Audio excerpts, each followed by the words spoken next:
Komunikasi terakhir yaitu hari Minggu siang. Komunikasinya itu minta uang untuk ganti oli motornya. Itu doang. Kan cuma ngelatih bola itu paling buat jajan buat apa. Semuanya kebutuhan dia itu masih minta sama orang tua. Jajan, beli permen, beli es pun minta sama orang tua. Paling 10.000 kasih. Alhamdulillah itu dia sehari aja cukup. Kalau yang saya harapkan sama pemerintah, mudah-mudahan bisa mengusut tuntas dan minta keadilan yang seadil-adilnya. Minta keadilan yang seadil-adilnya, Bang Mardhani. Bagaimana harusnya negara bersikap ke keluarga korban? Apakah memang ada suasana dilematis? Anda lihat bagaimana menempatkan penembakan ini sebagai pelaku atau sebagai korban itu yang membuat gamang? Tidak, harus jelas kasus penembakan ini kejadian luar biasa. Korban 6 ini harus dibuka seadil-adilnya dan keluarga korban yang tadi berharap keadilan harus dipenuhi oleh negara. Keadilan itu dasar dari NKRI kita.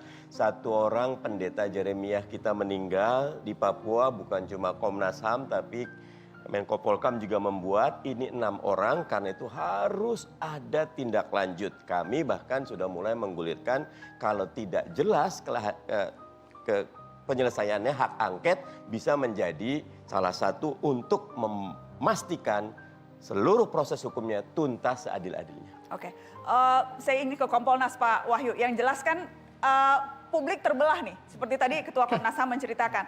Dan memang tampak ada distrust terhadap institusi kepolisian. Ada rasa tidak percaya. Apa yang seharusnya dilakukan kepolisian untuk menjawab rasa-rasa curiga publik ini? Jadi langkah kepolisian ketika berani membuka diri itu sebetulnya langkah untuk menimbulkan rasa percaya masyarakat. Nah, kemudian karena ini era media sosial yang begitu marak, saya kira masyarakat juga kemudian jangan memprovokasi. Karena kemudian kalau yang terjadi saling memprovokasi, maka apa yang kita lakukan ingin terbuka ini jadi hilang. Nah, menurut saya juga yang penting harus dicatatkan di sini, publik juga harus menghormati. Ini kan selain Polri, ada Komnas HAM, ada ini DPR juga akan melakukan langkah-langkah. Saya kira kita hormati semua. Ketika kita semuanya mau menghormati dan tidak kemudian kita membuat gaduh sendiri, persoalannya akan lebih sederhana dan tidak terbelah itu. Saya setuju dengan Pak Mardhani, NKRI itu nomor 1.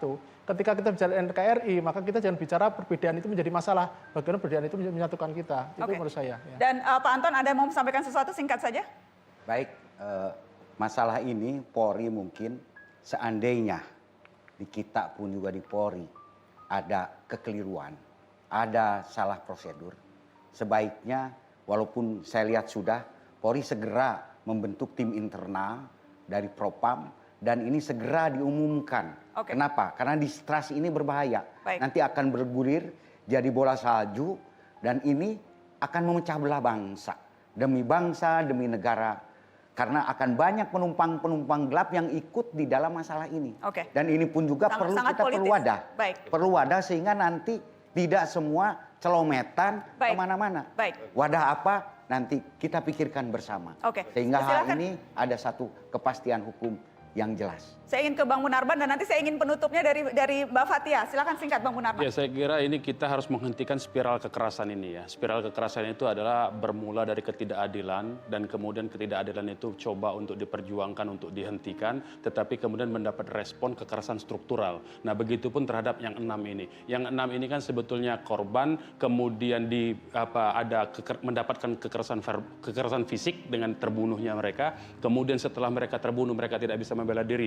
Mereka juga korban kekerasan verbal, dituduh macam-macam sebagai pelaku macam-macam, kemudian mendapatkan juga kekerasan struktural, yaitu justru dijustifikasi bahwa tindakan terhadap mereka itu dibenarkan untuk dibunuh. Nah, ini lingkaran kekerasan, spiral kekerasan seperti ini tidak boleh lagi terjadi di negara ini. Sebab kalau ini terus terjadi, negara ini akan lama-lama jadi hancur sendiri karena ketidakadilan itu. Saya kira keadilan kunci utamanya untuk ditegakkan. Mbak Fathia, penutup dari Anda kontras, apa yang seharusnya bisa jadi pegangan kita? Karena kan tindakan-tindakan ini juga sebetulnya sudah kerap terjadi di masa-masa yang silam, Mbak Fathia. Baik, ya. Jadi ada beberapa poin sebenarnya yang ingin. Boleh saya minta satu poin saja, Mbak? Saya korting satu poin. Mohon maaf Ya. waktunya. Sedikit saja, iya. Pertama, Propam juga harus melakukan audit terkait soal penggunaan senjata tersebut. Jadi ada formulir, dan apakah formulir tersebut telah diisi oleh pihak kepolisian yang melakukan operasi.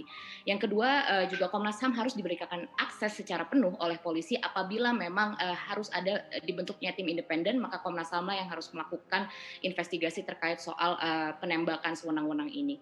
Dan yang terakhir, Komisi 3 harus melakukan pengawasan secara penuh atas proses pelaporan, dan juga harus ada perlindungan terhadap korban dan terhadap keluarga korban, dan juga perlindungan terhadap terduga pelaku agar tidak ada terjadi intervensi dari institusi kepolisian. Itu saja, Mbak Nana.